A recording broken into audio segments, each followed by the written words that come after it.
Merci de regarder la télévision nationale. Vous êtes bien dans votre émission Heure de bilan. Bonsoir et merci de nous recevoir chez vous. Heure de bilan, c'est un exercice auquel se soumettent tous les ministres du gouvernement Amadou Riba pour une question de reddition des comptes telle que voulue par le président de la République.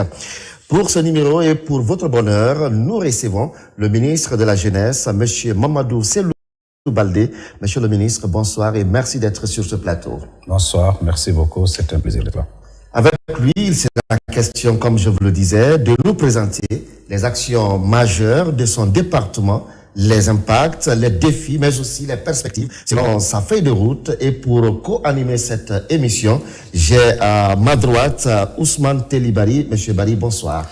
Bonsoir Daouda et bonsoir aux millions de téléspectateurs de la télévision nationale et surtout bienvenue Monsieur le ministre. Merci bien Monsieur Bari. Cette émission, Heure de bilan, s'articule autour de 3 rubriques. D'abord, le speech du ministre qui prendra le temps de nous expliquer ses actions et quels ont été les défis, les perspectives. Tout sera dit dans cette première partie. Le débat suivra et ensuite nous donnerons la parole aux téléspectateurs qui poseront également leurs préoccupations à Monsieur le ministre qui essaiera également ou qui répondra à ces questions. Merci à tous et bienvenue.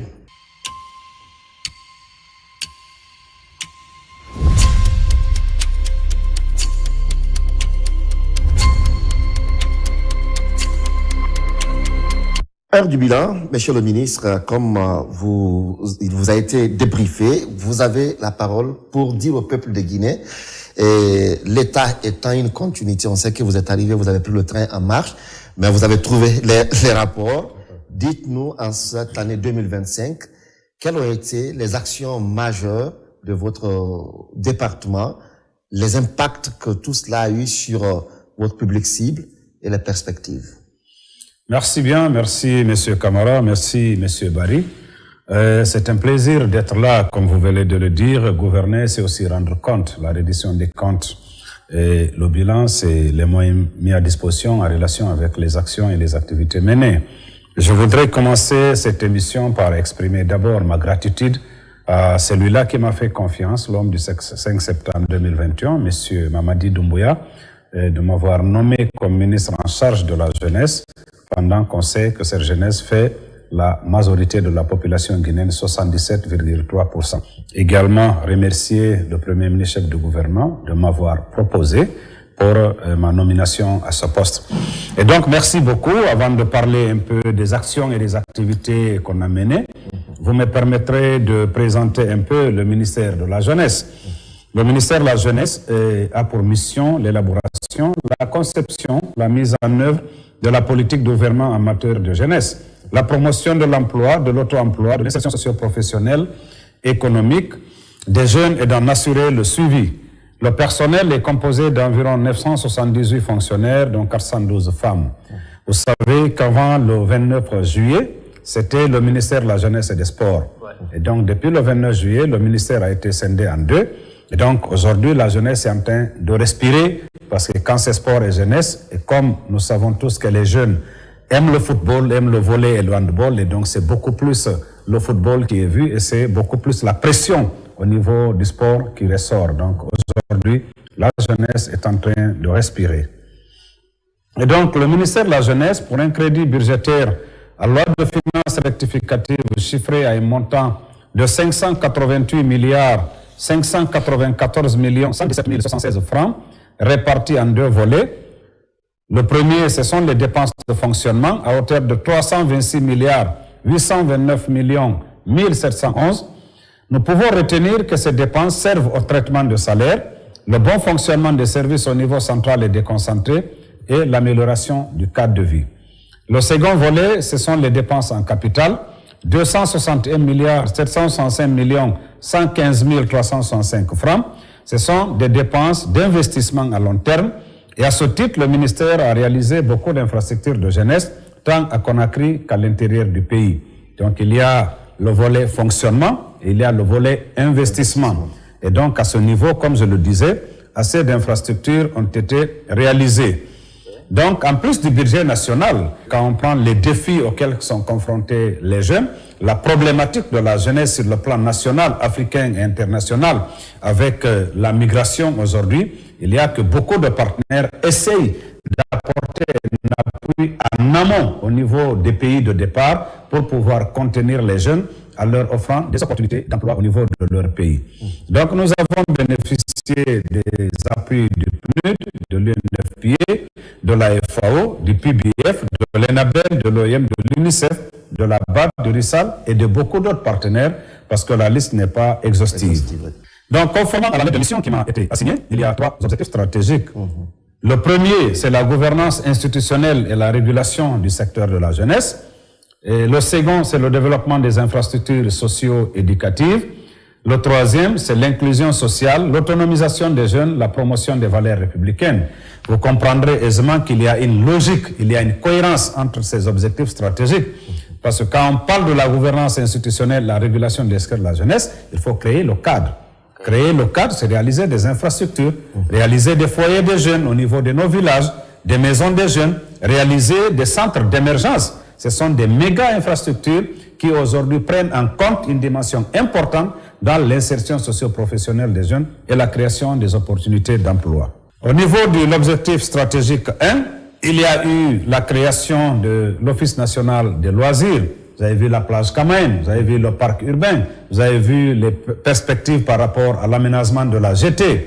Il y a le terrain de Wanindara. Tout cela entre dans le cadre des initiatives de l'ONL. On a eu l'élaboration et la validation des textes portant sur l'organisation et le fonctionnement des services centraux et déconcentrés du ministère, avec l'appui du ministère du Travail et de la fonction publique. Il y a eu la mise en place et l'opérationnalisation du Conseil national des jeunes. Ça, c'est un aspect important sur lequel nous allons revenir.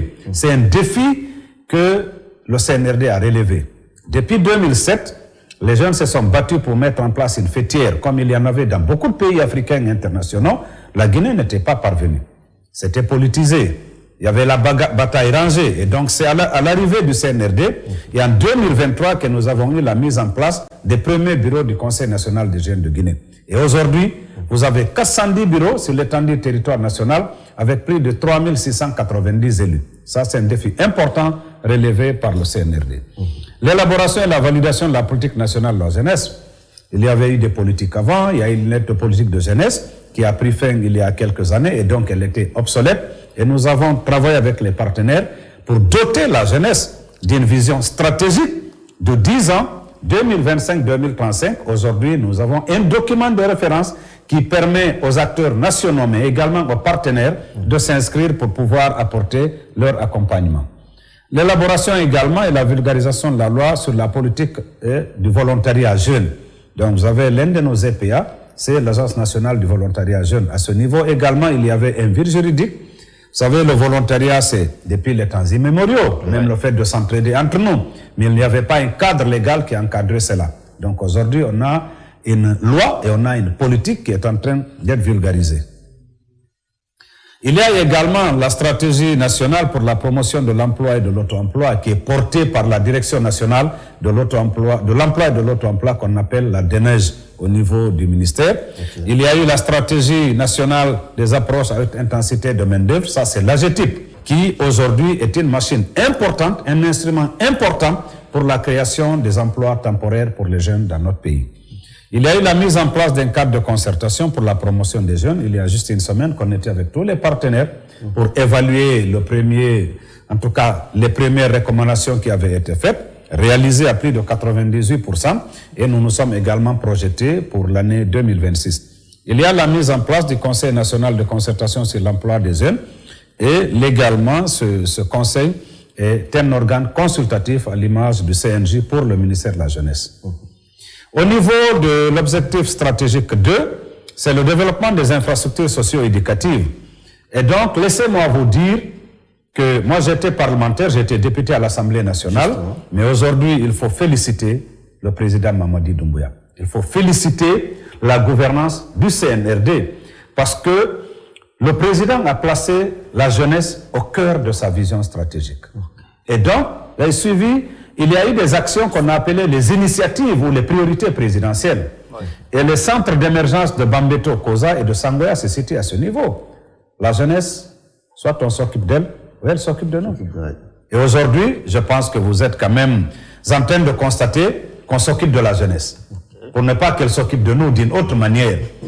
L'idée, c'était de permettre à ces jeunes, dans ces zones qu'ils ont défavorisées, où la plupart des domaines qui devraient servir à des terrains de foot, de handball ont été bradés, et donc il y a un centre d'émergence d'envergure, un paquet intégré qui permet aux jeunes d'avoir de l'emploi, qui leur permet de s'émanciper. Il y a un espace formation, il y a un espace création d'emploi, il y a un espace loisir.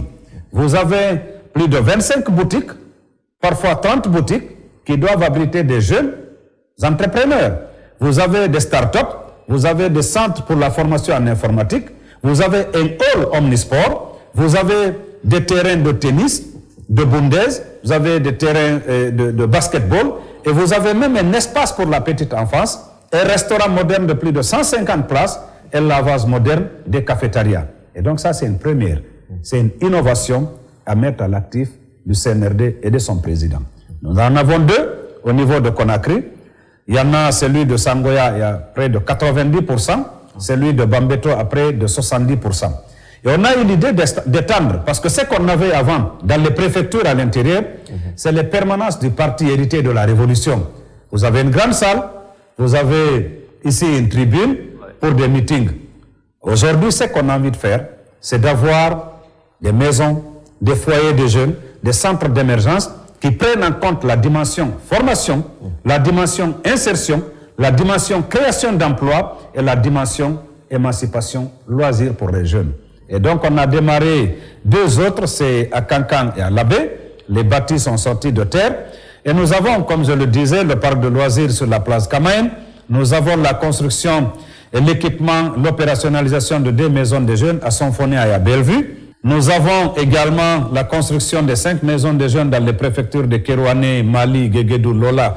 Mali, sûrement, on va recevoir ça d'ici la fin de l'année. Également pour Sonfonia. Il y a la réalisation des études pour la construction de 3 autres maisons à Bessia, à Sanoa et à Doura dans la préfecture de Kouroussa. Donc, nous avons également, avec l'appui de Rissal, réalisé un centre de loisirs à Fria qui a été inauguré récemment. Du côté de Sigiri, il y a un grand centre à l'image d'émergence qu'on a appelé Centre Horizon, qui est en train aussi de voir le jour. Donc, il y a des études qui sont en train d'être réalisées pour l'aménagement du parc de loisirs du Petit Lac à Taouya. Et donc, ça ne va plus être un endroit pour laver des véhicules, mais on aura un véritable parc de loisirs. Il y a également celui de la corniche sud du Palais du Peuple. Parce qu'aujourd'hui, à Conakry, même si on vous dit de marcher pour votre santé, vous n'avez pas d'espace au marché. Tout le monde rallie le stade Petit Sori de Nongo. Si vous habitez Kaloum, il faut trouver quand même un endroit pour marcher. Donc, on est en train de répondre aussi à ces besoins-là. De l'autre côté, par rapport à l'insertion, il y a l'opérationnalisation du centre d'incubation des métiers de la confection à Taouya, le CIMEP. Il y a la construction et l'aménagement du centre de loisirs à Wanindara dans la commune de Ratoma. Wanindara, ça nous dit tous quelque chose. Bien sûr. Dès qu'on dit Wanindara, on est tous... C'est la peur. Exactement, c'est la peur. Mais aujourd'hui, l'État a réussi à percer ce mystère, à s'y installer pour parer à tout ce qui est violence et tout ce qu'on connaît, chômage des jeunes. On a créé un cadre important à ce niveau-là. Il faut féliciter le chef de l'État et la vision de son gouvernement. La rénovation, l'extension et l'équipement du siège de l'ONL à Ratoma et également l'aménagement d'un parc de loisirs à Kobaya qui est en cours. Au niveau de l'objectif stratégique 3, l'inclusion sociale, l'autonomisation des jeunes et la promotion des valeurs républicaines et la participation citoyenne, à ce niveau également, assez d'activités ont été menées. En plus des directions nationales, nous avons des EPA. Vous avez la NVJ, je l'ai cité, j'ai cité l'AGETIP. Vous avez le FONIGE, le Fonds national d'insertion des jeunes. Je crois que ça a été une grosse bataille depuis les années 2007 pour qu'on ait ce fonds à l'image des autres pays. Et donc aujourd'hui, il faut dire qu'il y a un travail sérieux, un travail important qui est en train de se faire à ce niveau-là. Donc vous avez un programme pour l'insertion de 1100 jeunes filles à travers un programme qu'on appelle la série FONIGE dans les métiers de coiffure, de couture, de saponification et même dans le numérique, dans les régions de Conakry, de Boké, Kindia, Kankan, Sigiri, Bofa, Dingirai et Labé. Il y a le programme Nexus FONIGE, l'accompagnement technique intégré de 150 jeunes filles, entrepreneurs dans le domaine du numérique. Le 10 décembre, on a eu le Grand Prix FONIGE qui a mobilisé dans un premier temps environ 164 personnes il y a eu des présélections, il y a eu un jury, un travail sérieux a été fait. Et donc, nous avons pu primer 5 meilleures startups de l'année. C'est une initiative excellente. C'était la première édition. Et comme on sait que l'État ne peut pas employer tout le monde, ce n'est pas la fonction publique qui va quand même employer tous les jeunes de Guinée, les 77%, il faut créer des mesures incitatives et mettre à côté des mesures d'accompagnement, mobiliser les partenaires, mobiliser l'État pour que nos jeunes soient des jeunes entrepreneurs, pour qu'ils puissent innover. Nous sommes à l'ère de l'intelligence artificielle et donc je crois que l'éventail est grand à ce niveau-là. Il y a également que du côté de la GTIP, il y a eu la création de 2332 emplois à Chimo en assainissement. Ce sont des emplois temporaires. C'est de mobiliser par commune 400 jeunes. On étale sur 10 jours, mais quand vous avez 100 000 ou 200 000 francs jour sur 10 jours, pour un jeune, je crois quand même, c'est un emploi temporaire qui permet aux jeunes... Qui rapporte. Exactement. Non seulement qui rapporte, mais qui le met à l'abri d'aller dans le ghetto de l'autre côté, parce que ça, c'est aussi une problématique dont on en parlera tout à l'heure. Il y a la formation et l'équipement de 2000 jeunes par corps de métier dans le cadre du projet d'insertion socio-professionnelle. C'est toujours avec la GTIP. Ça, c'est des petits métiers dans les quartiers. Vous avez toujours besoin d'un plombier, vous avez besoin d'un maçon, vous avez besoin d'un électricien, vous avez besoin, en tout cas, d'un ouvrier pour la maison rapidement. Ça nous manque dans les quartiers, nous les formons, nous mettons à disposition un paquet minimum, ça leur permet de se déployer, d'avoir de l'argent et d'être utile. Le ministère de la Jeunesse compte saisir pleinement toutes les opportunités offertes par le programme de développement social et durable Simandou 2040. Par la conception et la mise en œuvre de programmes structurants. Tout ce que nous sommes en train de faire, que ce soit au niveau de la DNEJ, que ce soit avec la GTIP, le fait de former les jeunes, de les outiller, de mettre tout ça à leur disposition, c'est pour que nous puissions nous insérer dans le cadre du programme Simandou 2040. Nous considérons que ce programme hautement ambitieux doit profiter aux jeunes de Guinée. Mais ce n'est pas en dormant sur nos lauriers que nous allons le faire. C'est en mobilisant les jeunes, c'est en créant les conditions, c'est en montant des projets à travers nos initiatives, les initiatives des jeunes. C'est ce qui fait que nous ambitionnons pour l'année 2026, travailler d'abord à recueillir les problèmes des jeunes. Parce que pour nous, il ne s'agit pas de mettre en avant des méthodes dirigistes et centralisatrices. C'est vrai qu'on a une politique, c'est un document de référence, mais nous ambitionnons organiser les états généraux de la jeunesse. Pour que dans les sous-préfectures, dans les communes urbaines et rurales, dans les préfectures et régions, que les jeunes nous disent, voici nos problèmes, et nous pensons que c'est ça la piste de solution. Et notre défi auquel nous comptons nous attaquer, ce sont les ravages de la drogue aux couches. Vous savez que c'est une nouvelle problématique. Il y a moins de 3 ans que ce phénomène est apparu, mais il impacte négativement non seulement les jeunes, mais aussi la famille, tout le long du littoral. Là aussi, nous sommes en train de travailler à développer des partenariats pour travailler à ce niveau-là. L'innovation artificielle, nous avons mobilisé récemment plus de 1000 jeunes. Quand il y a eu le summit ici, le sommet africain sur la transformation et l'intelligence artificielle. Et donc nous voulons que nos jeunes soient aussi des créateurs de contenu. À ce niveau, le FONIG est là, la NVG est là, beaucoup d'instruments sont là. Nous avons des ambitions et c'est ce qui fait que nous sommes en train de travailler avec le pôle financier pour plaider, pour leur faire comprendre que la jeunesse d'hier n'est pas celle d'aujourd'hui. D'accord. On va à présent, avec nos téléspectateurs, suivre cette vidéo que vous nous proposez. En Guinée, une conviction s'est imposée. L'avenir de la nation dépend de la force, de l'énergie et du potentiel de la jeunesse. Sous l'impulsion du président de la République, son Excellence Mamadi Doumbouya, et conformément à la lettre de mission de la primature, le ministère de la Jeunesse a engagé un travail concret, orienté vers un seul objectif: offrir à chaque jeune les moyens de prendre pleinement sa place dans le développement du pays. Depuis son arrivée, le ministre de la Jeunesse a engagé des réformes structurantes, parmi lesquelles l'élaboration et la validation de la politique nationale de la jeunesse à Cancan, l'élaboration et l'adoption de la stratégie nationale des approches à haute intensité de main-d'œuvre (IMO), la validation et la vulgarisation de la loi et de la politique nationale du volontariat, la mise en place d'un cadre de concertation des acteurs pour la promotion des jeunes, l'opérationnalisation du Conseil national des jeunes, l'opérationnalisation du centre d'incubation des métiers de la confection de Taouya, L'épanouissement de la jeunesse passe nécessairement par des infrastructures socio-éducatives de qualité adaptées à ces réalités. Depuis son arrivée, le ministre a donné un coup d'accélérateur à plusieurs chantiers, notamment la livraison très prochaine des émergences de Koza, Bambeto et de Sangoya actuellement en phase de finalisation, le démarrage effectif des travaux de 3 autres centres d'émergence pour les jeunes dans les régions de Cancan, Labé et Nzerekore, l'opérationnalisation de 2 maisons de jeunes Symphonia et Bellevue, la construction en cours de 5 maisons de jeunes dans les préfectures de Kerouané, Mali, Gekedou, Lola et dans la commune de Matam, Hermakono-Bonfi. La construction d'un centre de loisirs Horizon dans la préfecture de Sigiri.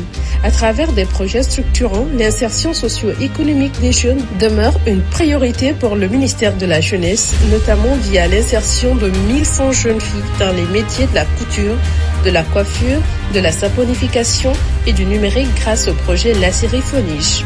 L'accompagnement de 159 jeunes entrepreneurs dans le digital via Nexus. La distinction et le financement des 5 meilleures startups à travers le Grand Prix Fonige. L'emploi IMO de 2332 jeunes, dont 403 femmes. La formation et l'équipement de plus de 2000 jeunes dans les domaines de l'aviculture, de la gestion des fermes, de la mécanique, de l'électricité, de la menuiserie et de la comptabilité sur l'ensemble du territoire. La capacitation de plus de 3000 étudiants en développement personnel, entrepreneuriat et techniques de recherche d'emploi. La mise en place et l'équipement de 5 centres d'identification et d'orientation des jeunes pour l'emploi dans les communes de Ratoma, de Matam, ainsi que dans les préfectures de Kindia, Mamou, Pita et Labé. La formation de 36 conseillers et l'accompagnement de 1461 jeunes, à majorité des filles. L'octroi de 600 machines à coudre à des jeunes filles dans les préfectures de Kindia, Kankan, Boké, Sigiri, Dinguiraï, Labé et Tougué. Des formations qualifiantes pour 570 jeunes, dont près de 100 femmes dans les métiers de la confection, du BTP et du machinisme agricole. Le déploiement de 350 jeunes dans les régions de Kankan et Nzerekore dans le domaine de la santé. Le recrutement et le déploiement de 400 volontaires nationaux dans les régions de Boké, Kindia, Mamou, Labé, Farana et Conakry. La formation de 300 jeunes en leadership lors de la Journée nationale de la jeunesse à Labé. La dotation en équipement informatique des SECOJ dans les 33 préfectures. La dotation en équipement informatique du Conseil national des jeunes. La remise d'équipements informatiques à la Maison des jeunes de Dinguiraï. L'inauguration des SECOJ dans les 5 préfectures de la région de Boké. Mais s'occuper de la jeunesse, c'est aussi promouvoir les valeurs républicaines et encourager la participation citoyenne. Ainsi, la Guinée a célébré la Journée internationale de la jeunesse à Dinguiraï et la Journée nationale de la jeunesse à Labé. Chaque action, chaque infrastructure, chaque formation raconte la même volonté, donner à la jeunesse guinéenne les moyens de relever son potentiel. Sous le leadership du président Mamadi Doumbouya et grâce à l'engagement constant du ministre de la Jeunesse, la Guinée avance, se transforme et prépare une génération capable de porter l'avenir. Le ministère de la Jeunesse, à travers la conception et la mise en œuvre de projets et programmes structurants, compte saisir pleinement les opportunités offertes par le programme de développement social, durable et responsable de Simandou 2040, aussi bien en matière d'insertion qu'en matière de création des opportunités d'emploi et d'employabilité des jeunes de notre pays. Bien, merci à tous et à toutes. Merci de rester fidèles à la télévision nationale et à ce numéro de Heure de Bilan. Nous retournons sur ce plateau pour continuer avec la deuxième partie, la deuxième rubrique de cette émission Heure de Bilan. Et je vais commencer avec vous, Ousmane Telli Bari, pour la première question pour le monsieur le ministre. Pour la première question, monsieur le ministre, vous avez parlé tout à l'heure ici des jeunes. Quand on parle des jeunes, vous avez dit tout à l'heure que la Guinée a 77%, la population elle est jeune et l'engagement citoyen ici, c'est un axe fort, il faut le dire, parce qu'aujourd'hui vous avez évoqué le cas de la drogue couche. Mais dites-nous concrètement quelle politique vous êtes en train de mener quand la jeunesse est confrontée à des défis comme le renforcement des capacités, parce qu'il n'y a pas beaucoup de jeunes en Guinée qui peuvent se payer un master juste après la licence ici, et les défis liés aussi au chômage. Comment vous faites pour motiver la jeunesse quand elle est confrontée à ce type de défis? Très bien, merci beaucoup. Je crois que ce sont des questions importantes parce que nous avons des outils. Je dis que nous avons des outils Les outils, ce sont les EPA, ce sont les directions. Aujourd'hui, quand vous prenez du côté des étudiants dont vous parlez par rapport au fait que les moyens sont limités pour avoir des masters, nous avons un partenariat, par exemple, avec l'OIM, avec le ministère de l'Enseignement supérieur et de la Recherche scientifique. Il y a eu que, par exemple, qu'on a eu la formation de 3032 étudiants de 15 institutions d'enseignement supérieur et centres de formation professionnelle sur les techniques de recherche de l'emploi, sur l'esprit d'entreprise et le développement personnel avec la BAD. Il y a également l'inscription de 25 étudiants au programme de master sur la coopération migratoire et le développement local. Et donc aujourd'hui, à travers les instruments que nous avons, nous prenons en compte tous ces aspects-là. C'est évident que les jeunes doivent être accompagnés. Ce n'est pas du B2B, ce n'est pas du ministre aux jeunes, mais il y a des mécanismes par lesquels nous passons pour mobiliser les jeunes. Quand vous prenez au niveau de la DNEJ, nous avons ce qu'on appelle les centres d'identification et d'orientation des jeunes. Quand vous prenez au niveau de nos maisons de jeunes, nous avons le centre d'écoute, de conseil et d'orientation des jeunes. Et plus loin, nous avons également des partenariats avec beaucoup de partenaires qui mettent en œuvre des programmes justement en accord avec nous pour pouvoir insérer des jeunes. Alors, l'autre question, vous avez rappelé tout à l'heure ces centres qui sont en construction, notamment à Koza, à Sangoya. Et il est arrivé quand même qu'on a vu à un moment donné des traçages sur la construction de Sangoya, par exemple, par le ministère de l'Habitat.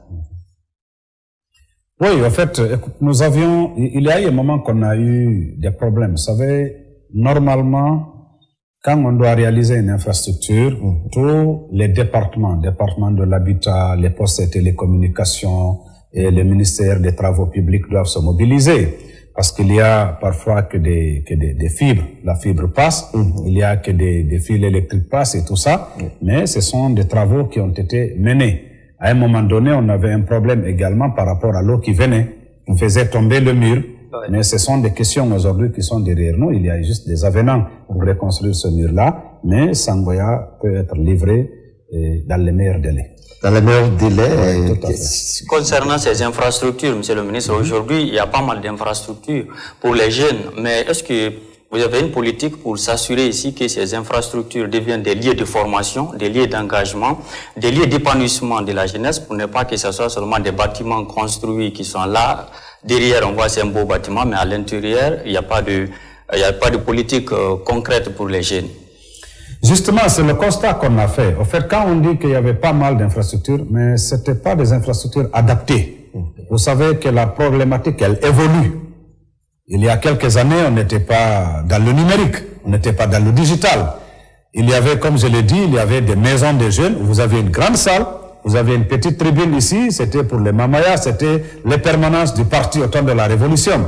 Et c'est ce que la jeunesse a hérité. Aujourd'hui, on est en train de penser aux jeunes actuels, aux jeunes nouveaux. Et donc, on a dit, le volet formation, il doit être là. Et récemment, pour appuyer ce que vous venez de dire, quand nous avons célébré la Journée nationale de la jeunesse, nous avons mobilisé plus de 50 ordinateurs que nous avons mis à disposition des SECOS. Aujourd'hui, au niveau de ces SECOS, il y a le renforcement des capacités. Quand vous prenez les centres d'incubation, tout le processus, c'est d'abord la formation. Même les jeunes migrants de retour, ils passent par là. Le processus, il y a vraiment une partie carrément renforcement des capacités. Et dans les maisons des jeunes que nous voulons construire pour notre pays, nous sommes en train de travailler sur vraiment un modèle type. Un modèle qui prend en compte d'abord la formation. Il faut mettre des startups, il faut mettre un petit centre informatique à côté où les jeunes peuvent se connecter, où les jeunes peuvent créer des contenus, où les jeunes peuvent s'épanouir. Maintenant, de l'autre côté, il y a le côté loisir. Vous avez un petit terrain de tennis, vous avez un terrain de football, vous avez un terrain de volleyball. Et à côté, il y a également pour la petite enfance, le papa qui accompagne ses enfants, et le soir, à l'image du 10 octobre, à l'image de Prima Santa. Vous avez vu, quand Prima a été ouvert, c'était la ruée. Et donc, nous sommes en train de penser à ça pour ne pas que nos maisons des jeunes soient des maisons où on va retrouver des chèvres et des bœufs et que les jeunes n'auront pas où se former. Ah, ça s'est passé quand même à l'intérieur du pays surtout. C'est pourquoi je vais poser cette question de savoir. Vous avez évoqué tout à l'heure la politique nationale de la jeunesse.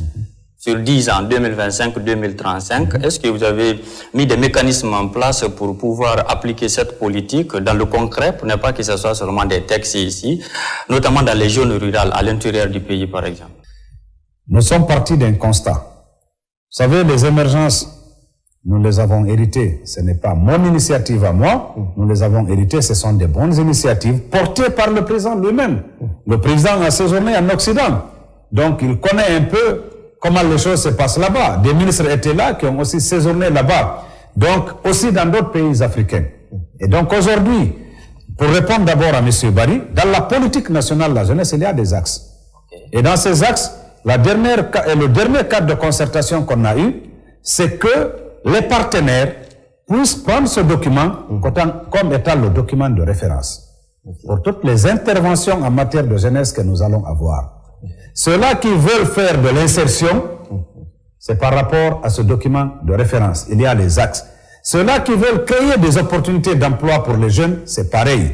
Et donc, pour les maisons de jeunes, comme vous revenez, c'est de ce constat qu'on est parti pour dire, d'abord au niveau du cabinet, au niveau de la réunion technique, nous nous sommes concertés, et après, nous avons mis à contribution le service des infrastructures pour dire, sur la base de tous les éléments techniques que nous avons mobilisés, que nous avons discutés, que nous avons validés, travailler à avoir pour nous un modèle type de maison des jeunes qui prend en compte la formation, l'insertion, la création d'emplois et l'aspect loisir. Et ce sont ces maisons des jeunes qu'on aura. Ce qui est plus important, on ne s'arrête pas aux maisons des jeunes. Il y a les foyers des jeunes. Parce qu'une maison des jeunes, c'est à l'échelle d'une préfecture. Mais nous avons des sous-préfectures. Des sous-préfectures où il y a une forte densité de population. Et donc, nous avons également passé à des foyers de jeunes. Donc, pour moi, ce sont des infrastructures qui pourront répondre aux préoccupations des jeunes en matière de formation, en matière d'insertion, en matière de loisirs et même en matière d'emploi. De l'autre côté, quand vous prenez par exemple la drogue couche dont on vient d'évoquer, nous avons reçu assez de projets qui ont été montés. Nous avons voulu, avec le cadre de concertation, d'avoir pas pour que chaque direction nationale ait son petit projet, que chaque EPA ait son petit projet. Nous voulons avoir un programme d'envergure sur 3 ans ou 4 ans qui prend en compte l'ensemble des préoccupations des jeunes et que chaque partenaire puisse mettre un peu à l'intérieur et que nous puissions avoir un impact considérable. C'est vraiment un plaisir de vous écouter et nous souhaitons, en tout cas nous espérons que toutes les annonces et toutes les initiatives aient des impacts directs sur cette jeunesse qui par moment est dans la déperdition. Nous allons à présent partir avec la dernière partie où nous donnerons la parole aux téléspectateurs. Ça s'appelle À la loupe.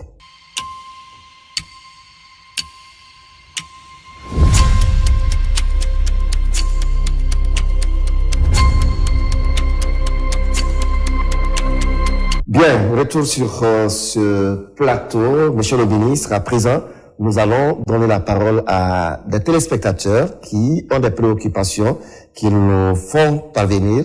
Et Téli va les lire tout à l'heure et vous allez répondre à ces citoyens.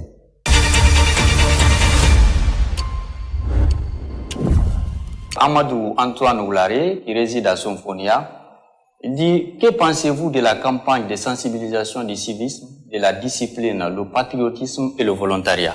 Évidemment, au niveau de l'objectif spécifique lié un peu à la citoyenneté, au civisme et au renforcement, si vous voulez, du patriotisme, nous avons mené assez d'activités. Non seulement en tant que département, à l'occasion de la célébration des journées nationales et internationales de la jeunesse, ce sont des activités que nous mettons en avant pour que le jeune guinéen soit un jeune modèle, un jeune qui ait conscience des valeurs républicaines, un jeune patriote qui défend la patrie, un jeune engagé à accompagner les initiatives, tout ce qui peut impacter positivement le développement socio-économique de notre pays. C'est parce que c'est en étant conscient de tous ces enjeux que le jeune peut être un jeune qui apporte une plus-value à l'édification de notre nation. Également, nous recevons beaucoup de demandes d'appui, de soutien, de la part d'ONG, d'associations de jeunes qui font des formations ou des campagnes de sensibilisation sur le civisme pour la plupart, ce sont des projets que nous accompagnons, que nous appuyons à travers nos services ou à travers l'orientation vers des partenaires qui accompagnent. Vous avez par exemple la NVJ qui fait un excellent travail à ce niveau. À l'heure où je vous parle, nous allons démarrer à Kindia la formation de 100 jeunes qui seront formés pendant une dizaine de jours, qui seront outillés sur le civisme et le patriotisme. Et nous avons aussi le recrutement d'une cohorte de 350 autres volontaires qui vont être formés à véhiculer des messages de paix, des messages de civisme et de patriotisme. Nous-mêmes, en tant que département, nous avons initié un projet intitulé Jeunesse acteurs de paix avant, pendant et après les élections que nous allons mettre en œuvre dans les 7 régions administratives de notre pays. D'accord. Nous allons passer à la question suivante, Téli Bari. Mamadou Traoré, lui, il réside à Biskirima, c'est d'Adaboula. Monsieur le ministre, quelles sont les dispositions nécessaires prises pour créer des emplois à l'intérieur du pays, sachant que de nombreux jeunes souffrent du manque d'emploi? Oui, évidemment, le projet que je viens d'énumérer ne se limite pas à Conakry. Quand je prends par exemple la stratégie Ashimo, déployée sur les 2000 jeunes entrepreneurs qui ont été formés et qui vont être outillés par la GTIP, c'est sur l'étendue du territoire national. Quand vous prenez ce que le FONIGE est en train de faire, moi j'étais à Sigiri, à Kankan, à Labé et partout. Et il y a des jeunes filles qui ont été formées, qui ont été accompagnées. On a dispatché des machines à coudre pour les couturières et il y a aussi des mesures d'accompagnement pour celles qui font la saponification et celles qui font la teinture. Et donc, tous les projets qui sont en train d'être réalisés, c'est pour permettre à ce que ces jeunes, même en milieu rural, parce que nous savons qu'il y a les inégalités entre le milieu urbain et le milieu rural. Idrissa Diabaté, lui réside à Koya. Une longue question, monsieur le ministre. Quel rôle a été mis en place pour que la voix de la jeunesse soit entendue à l'échelle du territoire national dans le système du Comité national du Rassemblement pour le développement CNRD, et quels mécanismes ont été instaurés pour montrer l'importance de la jeunesse guinéenne et valoriser afin qu'elle puisse être fière de son rôle et de sa place dans son propre pays? Très bien, merci monsieur Diabaté, c'est une question pertinente. Je crois que c'était bien qu'elle soit posée. Je l'ai dit tout à l'heure, depuis 15 ans, nous n'avons pas réussi. Les gouvernements précédents n'ont pas réussi à mettre en place la fêtière des jeunes.